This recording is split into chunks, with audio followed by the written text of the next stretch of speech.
Dans l'hôtel particulier de Cabrières-Sabatier d'Espérance, le temps d'une exposition, les muses de la bourgeoisie et les grisettes des classes populaires racontent la société du XVIIe au XIXe siècle.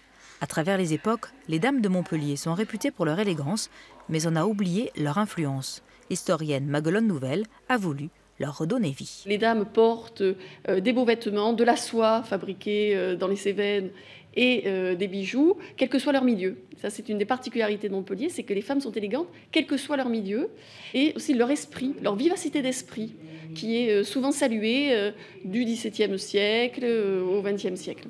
Prenez l'exemple de Madame de Castries. Elle a été considérée comme une des plus belles femmes de son temps. Les goûts ont carrément changé depuis. Non mais t'as vu son nez? Elle l'aurait fait refaire depuis longtemps si elle avait vécu aujourd'hui. Très influente au XVIIe siècle à Montpellier et peu connue aujourd'hui. Les étudiants de l'université Paul Valéry l'ont bien noté. Ce sont eux qui ont mis en scène toute l'exposition. Histoire, cinéma, médiation culturelle, 75 étudiants ont participé au projet, avec pour la partie numérique de l'exposition, les élèves de l'école d'effets spéciaux Artefix.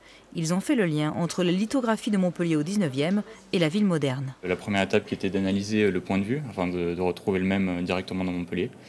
La deuxième étape, c'était la prise de vue réelle, donc photographier le lieu, avec un éclairage et une esthétique dans l'image.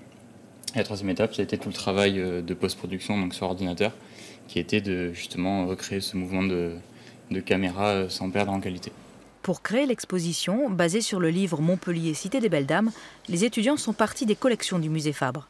Ainsi, le Salon Rouge et son style Second Empire rendent hommage à Madame Basille, mère du peintre et femme la plus influente de Montpellier à l'époque. Comme l'a appris lors d'un bal, le futur Napoléon III.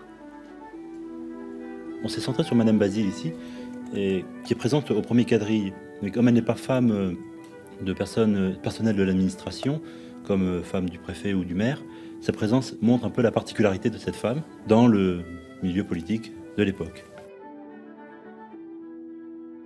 Les costumes, il a fallu les mettre en forme.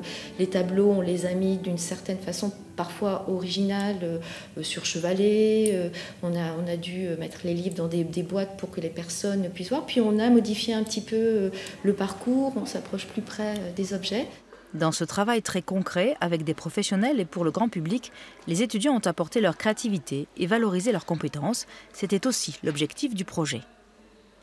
On a confirmé ce qui est pour nous une évidence aujourd'hui, c'est de faire des expositions justement transversales avec tous ces supports très différents, enfin plusieurs médias, plusieurs supports en tout cas. L'exposition des musées grisettes se conclut par un clin d'œil au XXe siècle. De la compagnie des femmes.